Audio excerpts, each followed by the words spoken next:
Narito ang isang nakakaenganyong tanong.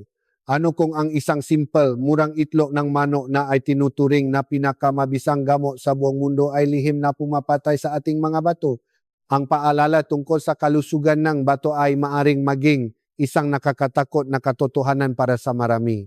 Magandang araw sa inyong lahat. Ako po si Dr. Bayani Flasco at ngayong araw ay tatalakayin natin ang paksang ang lihim na banta ang itlog sa iyong bato, mga karaniwang pagkakamali na dapat mong iwasan. Handa ka na bang alamin ang katotohanan at protektahan ang iyong bato? Simulan na natin.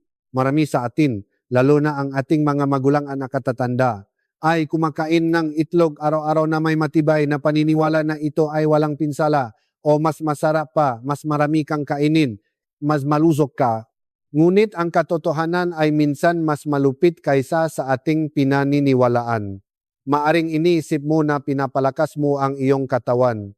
Ngunit sa ilang makaso, hindi mo sinasadyang pinapapagod ang iyong mabato. Ang ating mabato ay tulad ng sopistikadong filter. Ngunit hindi ito isang walang hanggang makina. Kapag naglagay tayo ng bagay na hindi nito kayang iproseso ng buo o sobra, magsisimula itong mapagod. Uminto ka sandali at tanungin ang iyong sarili, kumain ka ba na itlog kaninang umaga o kagabi? At ang mas mahalaga, paano mo ito kinain?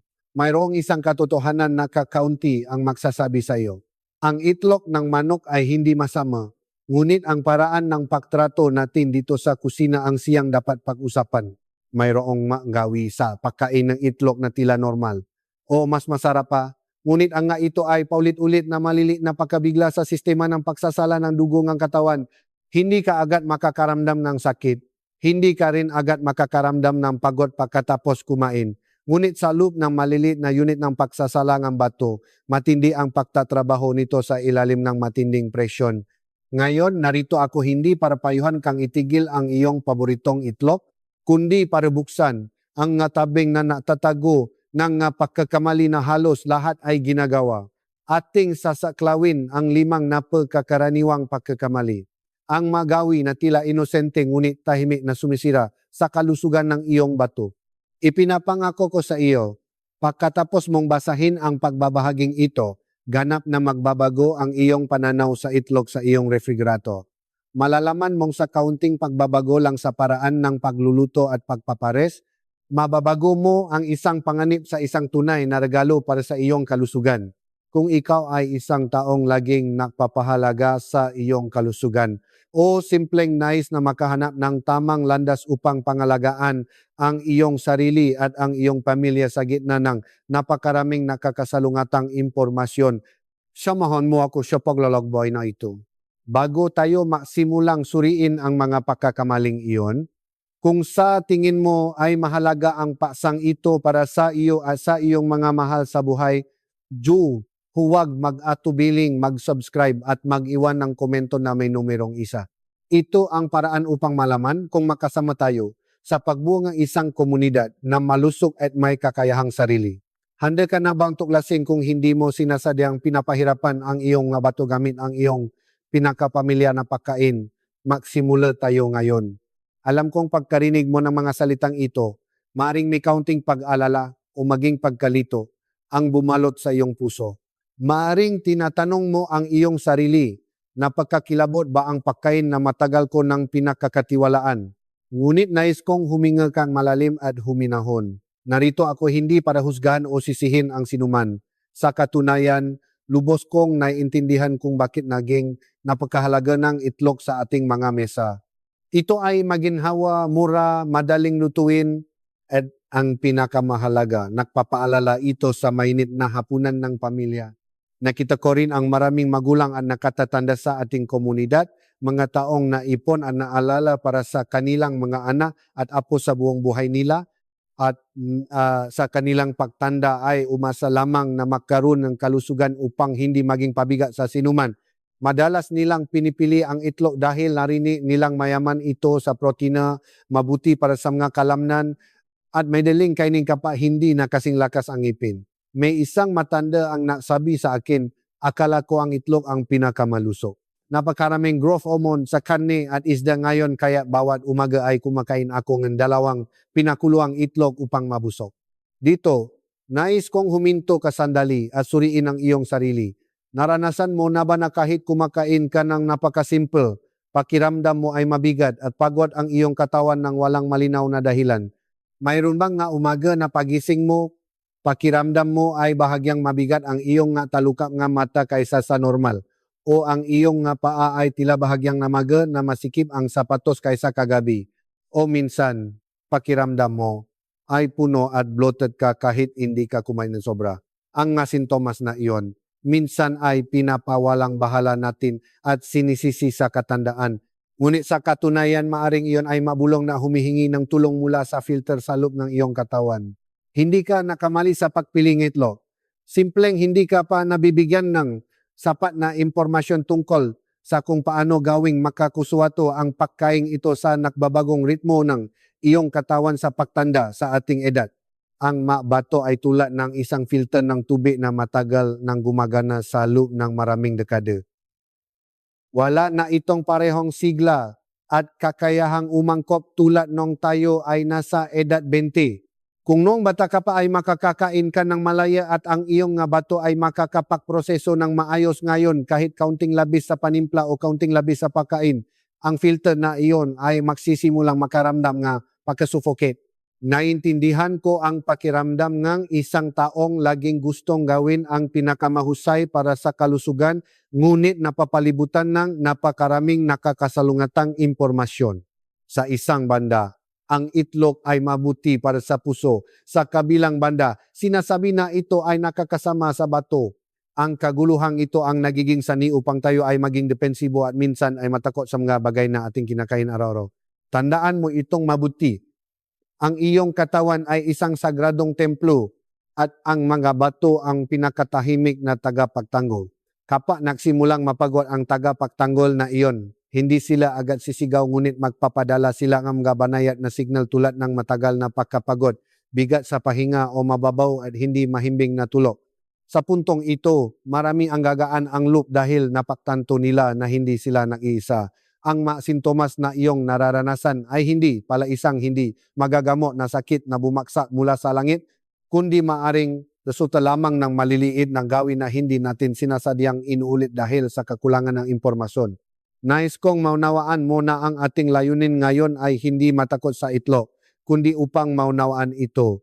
Upang kapag hinawakan mo ang itlog sa iyong kamay, sigurado kang ginagawa mo ang tama para sa iyong katawan.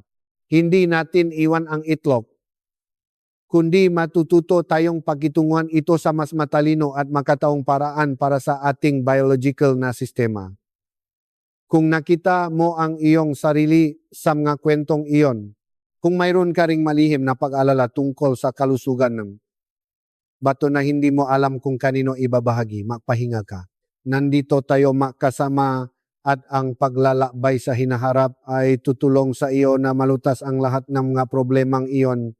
Lumalabas na ang kinatatakutan natin sa mahabang panahon ay hindi ang pangunahing salarin, kundi ang paraan lamang na hindi pa natin alam kung paano pagsamahin ng maayos ang pagkain at ang ating sariling konstitusyon.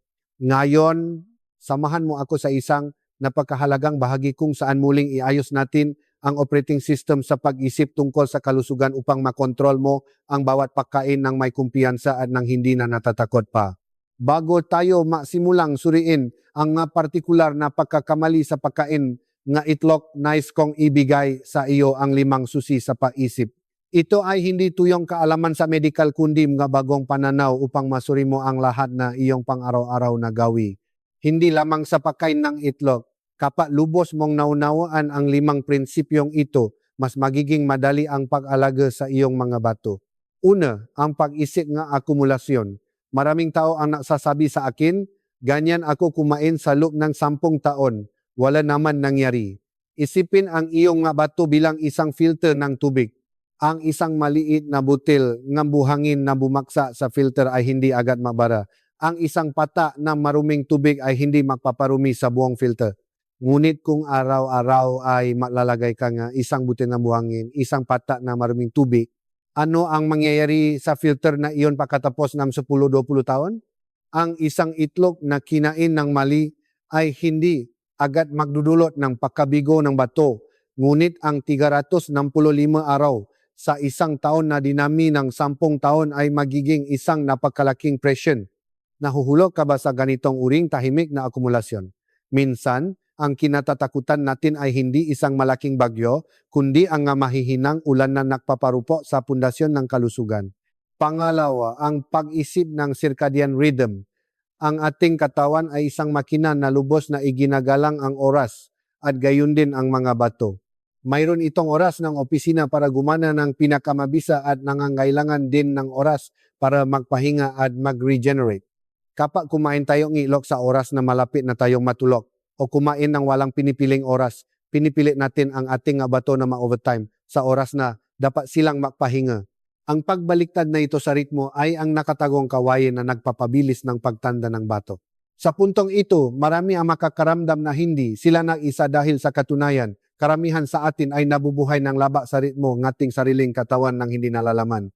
Pangatlo, ang pag-isip ng sensitibong bintana.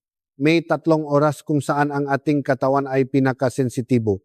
Pagkagising, pagkatapos kumain, at bago matulog. Lalo na sa itlog, isang pagkaing mayaman sa protina at mineral. Ang pagkuha nito sa tamang oras o sa maling oras ay magdidikta kung ito ay gamot o pasanin. Kung kukuha kang masyadong maraming protina kapag ang iyong bato ay sobrang overload pagkatapos ng isang piging o bago matulog, hindi mo sinasadyang ilalagay ang iyong bato sa isang mahirap na sitwasyon. Pang-apat, isang pagkakamali na ginagawang marami ay ang pag-isip ng kompensasyon. Maraming matatanda ang nag-isip na ngayong umaga ay nakakain ako ng maalat, nakakain ako ng maraming itlog, kaya kung maglalakad ako ng 30 minuto sa hapon, pantay na. Sa totoo lang, kailangan kong ibahagi ng tapat. Ang katawan ay hindi gumagana sa simpleng matematika ng pagdaragdag at pagbabawas.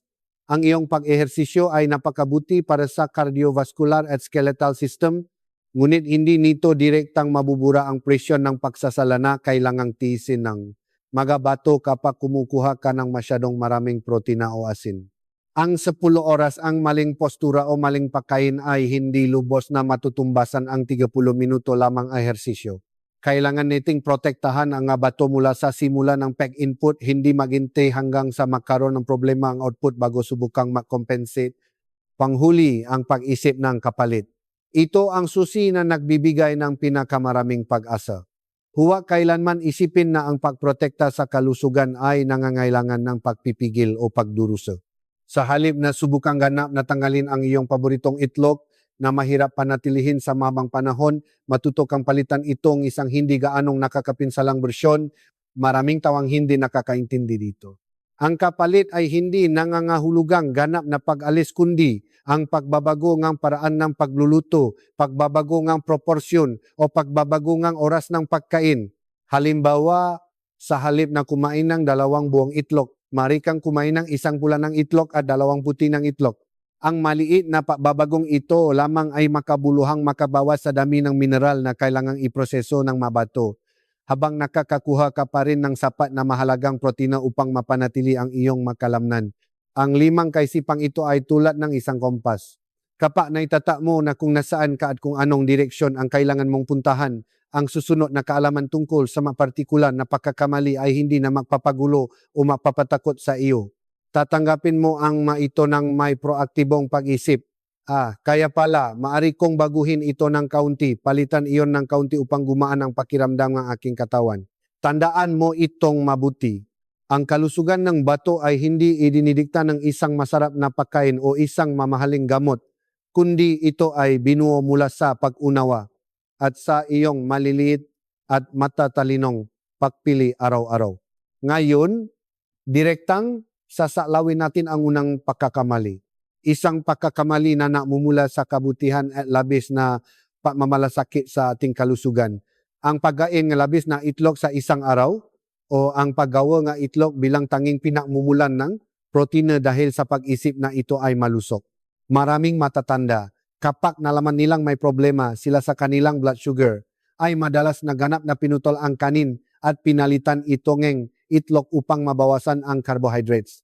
Iniisip nilang pinoprotektahan nila ang kanilang nadaluyan ng dugo, ngunit sa katunayan, ang ginagawa mo upang mapagaan ang iyong blood sugar ay tahimik na nagpapataas ng stress sa iyong nga bato ng higit kailanman. Isipin ang isang medium size na pinakuluang itlog na nabibigay ngang humigit kumulang 6 gramo ng protina. Para sa isang malusok na young adult, ang bilang na ito ay maliit lamang. Ngunit para sa mga matatanda, lalo na sa mga may bumababang function ng bato sa paglipas ng panahon, ang bilang na ito ay kailangang kalkulahin ng detalyado. Maingat na pinag-aralan ng mga internasyonal na eksperto sa kalusugan at nagbigay na payo na para sa mga may problema sa bato. Ang dami ng protina na kinukuha bawat araw ay dapat na panatilihing katamtaman. Humigit kumulang 0,6 hanggang 0,8 gramo bawat kilong timbang katawan. Hayaan akong magbigay ng isang simpleng pagtutuos para madaling maunawaan ng matatanda. Ang isang tao may timbang na 60 kilo. Kung mahina ang kanilang bato, ay dapat lamang kumain ng humigit kumulang 36 hanggang 48 gramo ng protina bawat araw. Iyon ay ang kabuang mula sa lahat ng panakmumulan. Kanin, kulay, karne, itlog at gatas. Kung sa isang almusal lang ay kumain ka na ng 2 hanggang 3 itlog, nangangahulugan iyon na kumain ka na ng halos 20 gramo ng protina. Sa isang almusal pa lang, nagamit mo na ang halos kalahating iyong pang-araw-araw na limitasyon sa protina. Kung gayon, paano makakayanan ng iyong bato ang napakalaking daming ang basura ng protina mula sa tanghalian, hapunan at mga gatas na pampalakas? Maraming tawang hindi nakakaintindi dito. Iniisip nilang ang protina ay para sa pagbuo ng kalamnan at para sa kalusugan. Ngunit kapag hindi na malakas ang bato, ang labis na protina ay nagiging nakakapinsalang lason na naipon sa dugo. Ang bato sa panahong ito ay tulad ng isang pagod na manggagawa sa paglilinis. Ngunit patuloy tayong nadaragdag ng basura sa bakuran upang subukang alisin ang lahat ng labis na protina na ito. Ang bato ay napipilitang magtaas ng presyon ng pagsasala. Ang maliliit na unit ng pagsasala sa mga bato ay kinakailangang magtrabaho ng lampas sa kanilang kakayahan upang mailabas ang dumi. Ang matagal na prosesong ito ay makakasira sa masalimuot na istruktura ng mga bato na magiging sanhi ng mabilis na fibrosis at mas malalang paghina ng bato. Lalo na, nais kong mabigaying taos-pusong babala sa mga nakatatanda na sumusunod sa mahigpit na dieta tulad ng ganap na pagputol ng carbohydrates upang mawalan ng timbang o pababain ang blood sugar. Maraming tao ang pinipiling kumain ng itlog sa halip na kanin, kumakain ng 3 hanggang 4 na itlog bawat pagkain kasama ang ilang berdeng gulay. Ito ay isang lubhang mapanganib na bitag para sa mga bato. Kapag pinutol mo ang carbohydrates, napipilitan ang katawan na sunugin ang protina at taba upang makakuha ng enerhiya. Ang prosesong ito ay gumagawa ng maraming nakakapinsalang dumi na kailangang dumaan sa mga bato. Dito, nais kong huminto kasandali. Subukang alalahanin, sa nakaraang araw, naramdaman mo ba na laging pagod ang iyong katawan sa isang mabigat na paraan, na ang iyong mukha ay bahagyang mabigat sa umaga o bahagyang namaga ang iyong mapaa? Iyan ang mas nyalis na labis na pagawa. Hindi ka nakakamali sa pagpapababang blood sugar, ngunit ang papili na ilagay ang lahat ng presyon sa mga bato ay isang nakakabahala na papili. Bukod sa problema sa protina, ang pula nege itlog ay naglalaman din nege medyo mataas na dami na mineral na tinatawag na phosphorus. Para sa mga malusog, ang phosphorus ay tumutulong na palakasin ang mabuto. Ngunit para sa mga may mahinang bato, hindi kayang alisin ng bato ang labis na phosphorus na ito. Kapag dumaas ang antas ng sustansyang ito sa dugo, magsisimula itong maglabas ng calcium mula sa iyong buto na nagiging sanhi ng pagiging marupok ng buto, madaling mabali at mas masahol pa, nagiging sanhi ng calcification ng mga daluyan ng dugo. Ang pagkain ng 2 hanggang 3 pulang itlog bawat araw, kasama ang iba pang pinamumulan ng pagkain, ay tahimik na nilalason ang iyong daluyan ng dugo at ang iyong bato sa labis na mineral na ito. Tandaan mo itong mabuti, ang itlog ay isang mahalagang pagkain, ngunit ito ay gamot lamang kapag kumain tayo sa tamang dami na kayang tanggapin ng katawan. Ang pagkain ng labis na itlog dahil sa pag-isip na ito ay malusog ay tulad ng pilit na paglalagay ng napakaraming kahoy sa isang lumang kalan na may baradong simenea. Hindi lalaki ang apoy, ngunit ang usok ay babalik at sisirain ang buong bahay. Ganito ba ang pakiramdam mo? Naranasan mo na ba? Dahil sa payo ng isang tao na mabuti ang itlog, na hindi mo sinasadyang kumain nito ng walang kontrol. Sa puntong ito, umaasa akong napagtanto mo na ang kabutihan na iyong ipinagkalob sa iyong katawan sa mahabang panahon ay maaring naglalagay ng labis na pasanin sa iyong nga bato. Huwag masyadong maalala. Sa susunod na mga bahagi, ipapakita ko sa iyo kung paano ka pa rin makakain ng itlog habang pinapanatili ang ganap na kaligtasan para sa iyong nga bato. Ngunit una, kailangan nating tukuyin ang isa pang pagkakamali na mas mapanganib pa kaysa sa pagkain ng marami. Ito ay ang paraan ng pagpapares natin ng itlog sa ibang pagkain sa ating kusina. Kung sa nakaraang bahagi ay pinausapan natin ang pagkain ng labis, sa bahaging ito nais kong pausapan ang isang bagay na mas mapanganib. Ang magkasama na pipiliin mong kainin kasama na itlog sa mundo ng pagkain. Mayroong mga kombinasyon na nagbibigay kalusugan, ngunit mayroon ding mga magkasintahan na kapag nagsama ay magbibigay ng matinding presyon sa ating mga bato. Maraming tao ang hindi nakakaintindi dito. Madalas iniisip ng mga tao na kung maluso ang itlog, mabuti itong kainin sa anumang bagay. Ngunit sa katunayan, ang gawing ang pagkain na itlog kasama ang maalat na pagkain, na prosesong pagkain, o mayaman na sabaw ay ang pinakamabilis na paraan upang mapahina ang sistema ng pagsasala ng dugo ng katawan. Una, pag-usapan natin ang isang pamilya na tanawin sa kusina ng mga Pilipino, ang pritong itlog na may kasamang mainit na mangkok ng instant noodles. Alam kong ito ang paboritong pagkain na marami dahil ito ay mabilis, maginhawa at masarap. Ngunit alam mo ba, ang isang karaniwang paketeng instant noodles ay naglalaman na halos ng buong dami ng asin na pinapayagan ng iyong katawan sa loob ng isang buong araw. Kapag binirito mo pa ang itlog na may patis at kinain mo pa kasama ang malat na sabaw noodles, naglagay ka napakalaking dami ng asin sa iyong katawan. Ayon sa rekomendasyon ng Organisasyon ng Kalusugan sa buong mundo, bawat tao ay dapat kumain ng mas mababa sa 5 gramo ng asin bawat araw upang protektahan ang puso at bato. Ngunit ang isang pagkain lang itlog at noodles ay maaring maging sani upang malampasan mo ang ligtas na limitasyon. Ang labis na asin sa katawan ay mapapataas ng presyon ng dugo na magiging sanhi upang mas magtrabaho ang bato upang mailabas ito.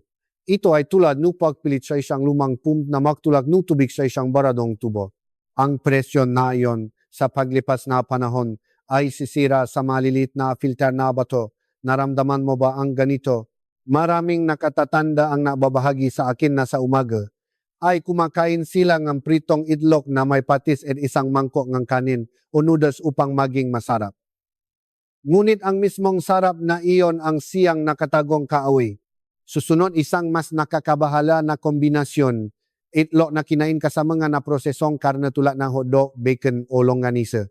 Sa mga karneng ito, karaniwang nadarada sila ng isang uri ng artificial na mineral para sa pagpapanatili. Ang uri ng sustansiyang ito ay ganap na naiba sa natural na mineral sa itlog. Kung ang katawan ay sumisipsip lamang ng kalahati ng natural na mineral sa artificial na uri na ito, ang iyong bato ay kailangang tiisin ang halos 100% ng dami na kinain. Kapag ang isang pagkain ay may parehong itlog at na prosesong karne, ang dami ng mineral sa dugo ay tataas ng husto. Ang bato sa panahong ito ay hindi na isang filter kundi ito ay nagiging isang hindi sinasadyang imbakan. Ang labis na mineral na hindi nailabas ay mananatili na magiging sanhi ng calcification ng mga daluyan ng dugo at kapansin-pansing magpapahina sa mga buto ng matatanda. Sa puntong ito, marahil ay magugulat ang marami sa inyo sa pag-alala sa mga masasarap na almusal na madalas ninyong inihahanda para sa inyong sarili at sa inyong maana at apo. Lalo na, nais kong banggitin ang itlog na maalat o century egg. Ang ito ay masarap na pagkain, ngunit ang ito ay tunay na bomba nga asin para sa mga nakatatanda. Ang isang itlog na maalat ay maaring maglaman ng maraming beses na dami nga asin kaysa sa isang karaniwang itlog. Para sa mga taong may mataas na presyon, nagadugo o diabetes, ang regular na pagkain na maalat na itlog ay parang pagpilit sa mga bato na dumaan sa gitna ng bagyo. Isa pang ugali na nakikita kong ginagawa ng maraming pamilya ay ang pagluluto ng itlog na malat o piniritong itlog na lubok sa patis at bawang. Ang ganitong paraan ng pagluluto ay nag-aalis ng pagiging simple ng itlog at sa halip ay nagiging pasanin para sa ating digestive system at excretory system ng bato. Pinakayaw ang labis na alat. Kailangan nito ngang kapayakan upang gumana ng mayos. Sa puntong ito, gusto kong guminto kasaglit. Subukang alalanin kung gaano karaming pagkain sa nakaraang linggo ang pinilit mong iproseso nga iyong bato ang mala o chemical na kombinasyon na iyon. Hindi ka nakakamali sa pagnanais na kumain na masarap, ngunit ang kapalit ng sarap ay minsan ang pagkapagod ng katawan. Lumalabas na ang kinatatakutan natin sa mahabang panahon ay hindi ang itlog mismo kundi ang patis, ang paketing instant noodles at ang makintab na hotdog sa refrigerator. Sila ang magkontrabida na natatago sa ilalim ng mabilis na pagkain. Tandaan mo itong mabuti. Ang pagprotekta sa bato ay hindi pagpipigil sa sarili kundi pag-aral kung paano pumili ng kasama para sa pagkain. Ang isang simpleng pinakuluang itlog na kinain kasama ng berdeng gulay ay magiging isang mahalagang gamot. Ngunit ang isang maalat na pritong itlog na kinain kasama ng mga naprosesong pagkain ay magiging bining ang pagina. Ngayon mismo, ipangako mo sa iyong sarili na sa susunod na ikaw ay nasa kusina, mas paisipan mo ang ilalagay mo sa kawali kasama ng itlog. Matututo tayo kung paano magluto sa paraan na magpapagaan sa mga bato at magbibigay pa rin ng sapat na nutrisyon sa mga susunod na bahagi. Para maintindihan kung bakit ang nagawi sa pagkain ng itlog na nabanggit ko ay lubos na makakasira sa mga bato, gusto kong imbitahan ka na samahan ako sa isang maikling paglalakbay sa loob ng ating katawan. Huwag makalala tungkol sa komplikadong nga terminong medikal. Isipin mo ang ating nga bato na parang dalawang pinakapinong tela ng filter sa mundo. Araw-araw sila ay walang tigil na nagtatrabaho upang salayin ang daan-daang litro ng dugo. Pinapanatili ang mahalagang sustansya at inilalabas ang manakakapinsalang dumi sa pamamagitan ng ihi. Kapag bata pa tayo, ang talang ito ay napakatibay at ang mga butas ng filter ay napakaliit. Ngunit sa paklipas na panahon at sa proseso na pagtanda, ang talang iyon ay nagsisimulang manipis at nakakaroon ng makapunat. Para sa mga matatanda, ang pagpapanatiliing talang ito ay ang pangunahing prioridad upang mapanatili ang buhay. Ngayon, pag-usapan natin ang protina sa itlog. Ang itlog ng manok ay nagtataglay na pakataas na kalidad ng protina na inihahambing sa mga ginintuang ladrilyo para sa pagbuo ng kalamnan at mga selula. Gayunpaman, anumang proseso ng pagbuo ay naglilikha ng basura kapag ginamit ng katawan ang protina. Maglalabas ito ng isang uri ng alikabok na tinatawag na dumi ng protina. Ang iyong bato ang tagalinis na kailangang walisin ang tamba ng alikabok na ito araw-araw. Kung kumain kang sapat na itlog, ang tagalinis na iyon ay magtatrabaho ng malumanay at ang talang filter ay mananatiling malinis. Ngunit kapag kumuha kang abis na ilo, ang daming alikabok ay dumadaksa na nagiging saningang pagbarang ng tala. Para sa paklilinis, kailangang dagdagan ng bato ang presyon ng tubig upang mailabas ang basura. Dito, maraming tao ang hindi nakakaintindi. Iniisip nilang mas maraming salay ng bato, mas malusog sila.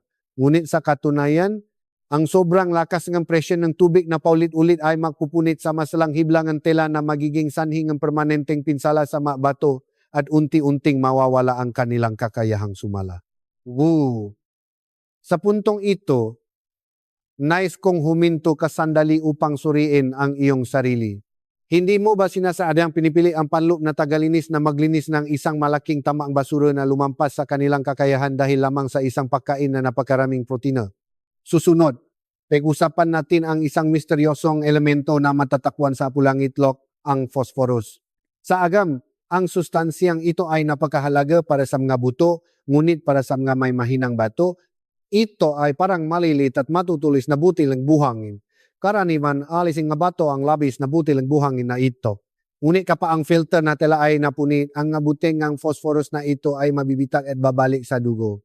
Ang pinakamapanganib ay kapag ang konsentrasyon ng buhangin na ito ay masyadong mataas, magkakaroon ng isang chain reaction sa katawan. Automatiko itong maglalabas ng calcium mula sa iyong mabuto upang subukang balansehin.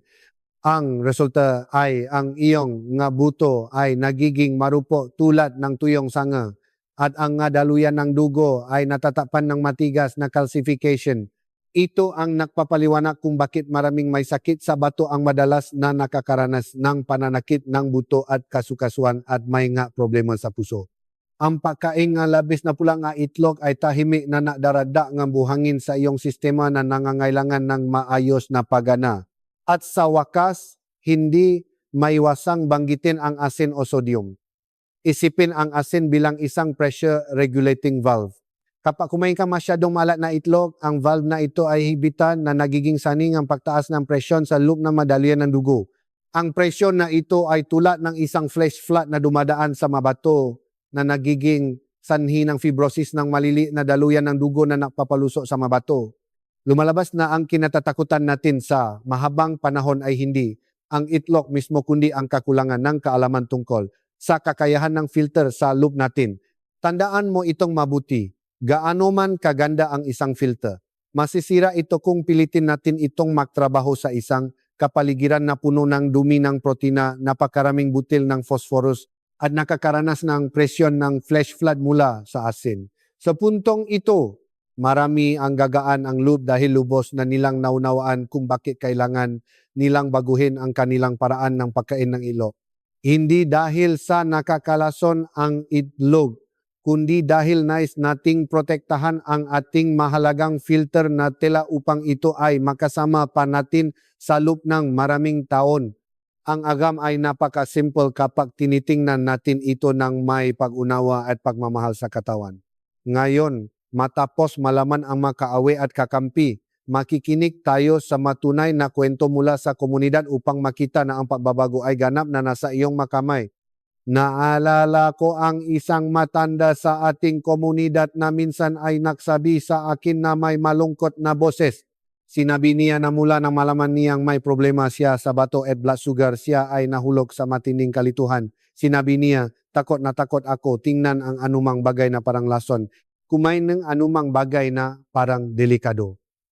Sa huli pinili ko ang itlog na manok dahil inakala kong ito ang pinakalitas na natitira sa aking kusina. Nagpatuloy siyang kumain ng 2 pritong itlog na may toyo at isang mangkok ng puting kanin tuwing umaga sa loob ng 2 taon. Inakala niyang kumakain siya ng simpleng pagkain na pinoprotektahan niya ang sarili upang hindi makagulo sa kanyang nga anak at apo, ngunit nakapagtataka. Habang patuloy siyang kumakain ng ganito, mas naramdaman niyang mabigat ang kanyang katawan. Ang matagal na pananakit ng laikot, ang pamamaga ng mata sa umaga at ang pagkapagod ay kumapit sa kanya na parang anino. Dito gusto kong huminto ka sandali. Nararamdaman mo rin ba ang kalungkutan o pagkalito sa iyong sariling paglalakbay sa pangangalaga sa kalusugan tulad niya? Naguguluhan ka ba sa gitna ng maraming impormasyon at sa huli ay pinili ang matinding paraan ng pagkain dahil inakala mong ito ang pinakaligtas? Maraming nakatatanda sa komunidad ang nagbahagi ding ang magkatulad na damdamin. Isang matanda ang nagsabi sa akin, pagkarinig ko na mahina ang aking bato para akong nawalan ng paasa. Pinutol ko ang lahat ng karne at isda at nangahas lamang kumain ng pinakuluang itlog. Ngunit bakit? Habang mas nagpipigil ako, mas naramdaman kong naubusan akong lakas, nang hina ang makamay at paa at wala ng lakas upang buhatin ang aking apo.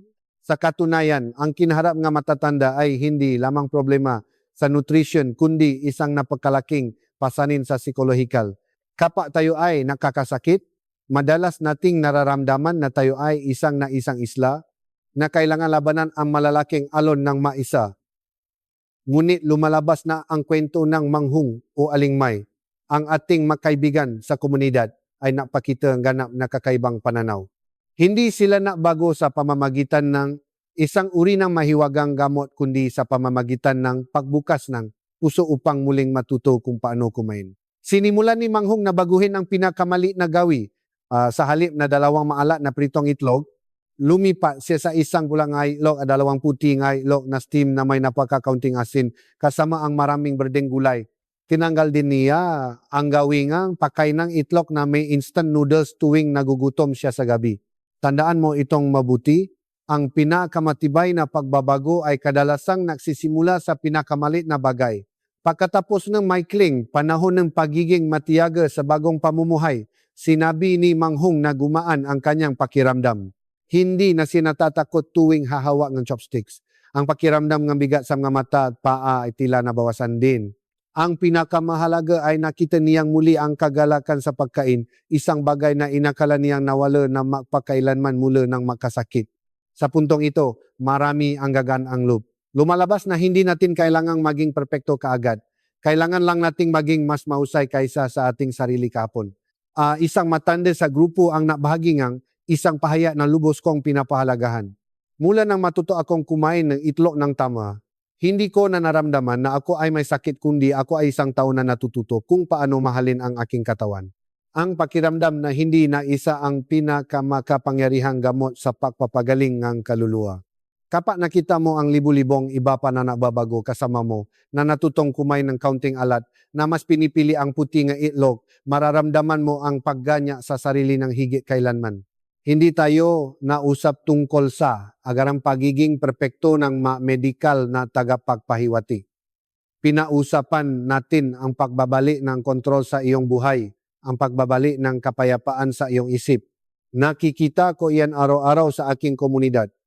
Ang na taong dati ay nalilito ay ngayon ay may kumpiyansa ng nagbabahagi ng karanasan sa mabagong kasapi. Hindi na sila nausap tungkol sa takot kundi nagbabahagi sila ng mga resipe kung paano magluto ng itlog upang maging masarap at magaan sa mga bato. Handa ka na bang pumasok sa isang bagong yugto tulad nila? Handa ka bang bitawan ang malabong takot at magsimula sa isang maliit, konkretong pagkilos ngayon? Lumalabas na ang landas patungo sa kapayapaan ay hindi kasing layo ngang iniisip mo. Ito ay nasa paraan ng pag-adjust mong bawat pagkain, bawat maliit na gawin na may positibong salobin at kumpiyansa. Ngayon, pagkatapos na humupa ang emosyon at mapatibay ang kumpiyansa, ipapakita ko sa iyo ang isang napakalinaw na roadmap. Hindi lang tayo titigil sa paunawa kundi isasalin natin ito sa mga praktikal na solusyon na maaari mong agad na ilapat sa hapunan na iyong pamilya ngayong gabi. Matapos ang isang mahabang paglalakbay mula sa pag-alala, pagkabigla hanggang sa pag-unawa, tiyak na mayroon kang malaking tanong sa iyong isip. Kung gayon, paano ako kakain ng itlog mula bukas upang makakuha ng sapat na nutrisyon habang pinoprotektahan ang aking mahalagang bato? Naintindihan ko na ang pagbabago ng isang gawi na matagal nang nakatanim sa loob ng maraming dekada ay hindi mangyayari sa isang magdamag. Kaya, gusto kong mabigay sa iyo ng isang roadmap para sa pagbabago sa 3 antas na napakadaling gawin upang makapasimula ka kaagad sa hapunan ngayong gabi nang hindi nakakaramdam ng presyon. Unang antas, agad na palitan ang panuntunan ng 1 pula ng itlog, 2 puti ng itlog. Ito ang pinakamadaling pagbabago at nabibigay ng agarang epekto sa iyong filter. Tulad ng banggit natin, ang pulang itlog ang naglalaman ng maraming phosphorus at taba, nga bagay na ayaw iproseso ng may ng bato. Samantala, ang puti na itlog ay isang puro, napakalinis at laktas na pinakmumulan na protina. Sa halip na kumain nga, 2 buong itlog tulad ng dati, sanayin ang sarili na panatilihin lamang ang 1 pula na itlog para sa lasa at nutrisyon. Para sa ikalawang itlog, kumuha ka lamang na puti na itlog. Sa ganitong paraan, nakakakuha ka pa rin ng sapat na protina upang panatilihing matigas ang kalamnan ngunit nabawasan na ang kalahati ng presyon ng mineral sa bato. Ay hindi mo kailangang making perfecto, kailangan mo lang making pare-paro. Sa isang mali na pakilos lang ang pag-alis ng 1 pula nga itlog, natulungan mo na ang panlo na tagalinis, nabawasan ang daan-daang toneladang basura bawat taon. Kaya mo bang gawin ito bukas? Ikalawang antas. Ayusin ang iyong gawi, bawasan ang alat at gumawa ng bagong paraan ng pagluluto. Dito gusto kong huminto ka saglit upang tingnan ang iyong sariling pagkain. Madalas ba tayong maprito ng itlog na may maraming patis upang maging masarap o magluto ng itlog na maalat upang makakain ng maraming kanin? Sa antas na ito, iniimbitahan kitang subukan ang isang bagong karanasan. Bigyan ng prioridad ang pinakuluang itlog, steamed egg o poached egg. Kung sa tingin mo ay masyadong matabang ang pinakuluang itlog, subukang palitan ang malat na patis ng nga natural na pampalasa tulad ng sibuyas, luya, paminta o kaunting katas ng kalamansi. Ang lasa na ito ay mapapagana sa iyong panlasa ng hindi napapataas ng presyon ng dugo o nakdudulot ng flash flood pressure sa madaluyan ng dugo ng bato. at lalo na matibay na tanggihan ang kombinasyon ng itlog at instant noodles o maalat na canned goods. Kung nagugutom ka noodles, gumamit ng pinakuluang itlog sa halip na pritong itlog na may patis at huwak na huwak, inumin ang buong maalat na sabaw. Sa puntong ito, marami ang gagaan ang loop dahil lumalabas na ang pagprotekta sa bato ay hindi pag-ayuno kundi ang pagpili ng mas simpleng paraan ng pagkain. Ikatlong antas, bumuong isang napapanatiling ritmo ng pamumuhay ang panuntunan ng karne sa halip na itlog. Ito ang rurok ng kalayaan sa kalusugan. Sa halip na kumain ng ayon sa instinct, nais kong sanayin mo ang ayong sarili na tingnan ang kabuuang dami ng protina sa isang araw. Isang napakasimpleng panuntunan para sa mga matatanda ay kung may itlog sa araw na iyon, bawasan ang karna at isda. Kung kumain ng maraming karna at isda, huwag nang kumain ng itlog. Huwag kailanman hayaan ang isang pagkain na makaroon ng itlog, nilagang karne at dagdagan pa ang sabawang buto. Iyon ay isang full-scale attack na magdudulot na walang lugar para matago ang mga bato. Ihati mo ang iyong schedule. Halimbawa, kumain lamang itlog sa 3 araw sa isang linggo. Halimbawa, Lunes, Miyerkules, Biyernes at Abepe na hindi hihigit sa isang buong itlog bawat araw. Sa iba pang maaraw, ay reserba mo ang iyong tiyan para sa iba pang pinamumulan ng protina mula sa halaman o sariwang isda. Isa pang maliit na tip ay kumain ng itlog sa umaga o tanghali upang makaroon ng buong araw ang mga bato upang iproseso. Huwag kumain ng itlog na masyadong huli sa gabi sa oras na kailangan ng katawan ng pinakamalalim na pahinga. Kapag naitata mo ang ganoong regular na ritmo, mararamdaman ng iyong nga bato ang pagmamahal at magtatrabaho sila ng mas matagal upang protektahan ka. Tandaan mo itong mabuti, ang kalusugan ay hindi isang malayo na patutunguhan kundi ang kabuuan ng matatalinong pagpili sa iyong sariling mesa. Huwag piliting tanggalin, palitan itong isang hindi gaanong nakakapinsalang bersyon. Kapag nagbago, kamula sa maalat na pritong itlog patungo sa simpleng stiya madeg, kapag alam mong kuminto sa tamang oras bago ang panggakit ng maalat na itlog, iyan ang oras na muling isinusulat mo ang script para sa kinabukasan ng iyong sariling kalusugan. Naniniwala ako na sa pagmamahal sa katawan at sa kaalaman na sabay nating binuo, lubos mong magagawa ang pagbabagong ito. Hindi na kailangang magmadali, pumili ng isang antas na comfortable ka at magsimula ngayon. Makikita mo na kapag ikaw ay proaktibo, ang lahat ng pagkain ay nagiging gamot at ang lahat ng pagkain ay nagbibigay ng kapayapaan. Ngayon, samahan mo ako sa huling bahagi upang buwadin ang filosofiya ng malusok na pamumuhay at tumanggap ng isang maliit na regalo, isang babalak tungkol sa isa pang mamamatay tao na nagtatako sa kusina na maring hindi mo kailanman pinakinalan. Ang ating paglalakbay ngayon tungkol sa itlog, manok at mga bato ay malapit nang matapos. Ngunit bago tayo magpaalam, nais kong magbigay sa iyong isang sorpresa, isang maliit na detalye. Ngunit napakahalaga, nakakaunti lamang ang nakakapansin. Ito ay isang pulang babala upang malaman mo na labis ka nang kumain ng itlog at ang iyong bato ay tunay na humihingi ng tulong. Dito, nais kong huminto ka saglit. Bukas ng umaga pagkatapos kumain ng itlog, maglaan ng 30 segundo upang obserbahan ang iyong ihi. Kung makikita mo na ang ihi ay may maraming maliliit na bula na parang sabon at matagal bago mawala, iyan ang oras na ang filter na tela na ating pinag-usapan kanina ay tumutulong ang protina. Ito ang pinakamalakas na babala na ang iyong mabato ay hindi na makakaya ang presyon. Huwag balewalain ang senyas na ito dahil ito ang huling pagkakataon na ayusin mo ang iyong gawi bago maging huli ang lahat. Mahal kong makaibigan, madalas kong sabihin na ang kalusugan ay hindi kaloob mula sa langit kundi bungangang ating sariling pagsisikap araw-araw. Walang kasalanan ang itlog ng manok at walang kasalanan ang kabutihan na ibinibigay mo sa iyong katawan. Ang pagkakamali lamang ay ang hindi natin sapat na pag-unawa sa wika ng ating panloob ng mga organo. Kapag humawa ka ng itlog, huwag lang tingnan ang isang masarap na pagkain, tingnan ang isang pagpipilian. Ang pagpili na kumain ng matalino ay ang pagpili na bigyan ang iyong sarili ng isa pang araw ng sigla kasama ang iyong mga anak-anapo. Ang pagpili na kumain ng kaunting alat, mas bigyan ng prioridad ang puti ng itlog ay ang pagpili na bigyan ng kapayapaan ang iyong nga bato upang magampanan ang kanilang misyon, protektahan ang iyong buhay. Ang pinakamahusay na doktor sa mundo ay hindi matatakbuhan sa malalayong ospital kundi sa iyong isip at sa iyong mga kamay. Kapaalam mong ayusin ang dami ng asin. Alam mong tanggihan ang nga nakakapinsalang fast food.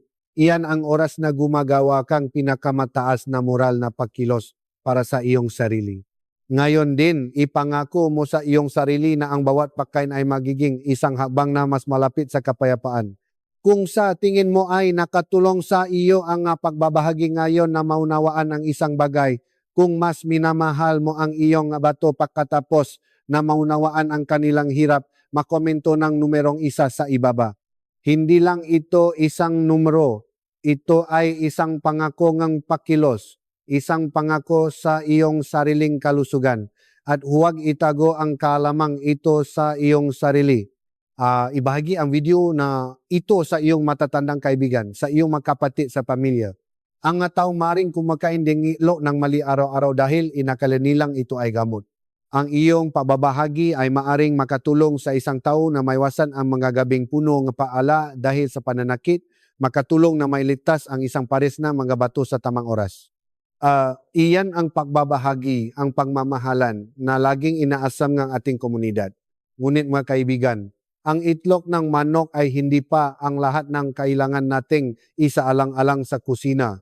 Mayroong isang napakapamilyar na uring ang buto. Madalas nating kinakain habang nanonood ng TV o ginagamit sa salad upang maging mas malasa at mataba. Akala natin ito ay walang pinsala, ngunit sa katunayan, ito ang tahimik na mamamatay tao na nadudulot ng kidney stones at napapataas ng presyon ng dugo. Mas nakakatakot pa kaysa sa itlog kung mali ang paggamit. Sa susunod na video, ibubunya ko ang lihim tungkol sa buto na kinagigiliwan ng maraming tao, ngunit siyang numero 1 kawe ng mamay sakit sa bato. Huwag mo itong palampasin dahil baka ito ay nasa iyong kusina din. Salamat sa pagsama sa akin hanggang sa huling sandali. Nais kong laging manatili ang inyong mga magulang, mga kapatid, at lahat na nakatatanda na may kontrol sa sarili, masaya, malusog, at payapa. Magkita-kita tayo sa paglalakbay na tuklasin ang mamamatay tao na buto sa susunod na video.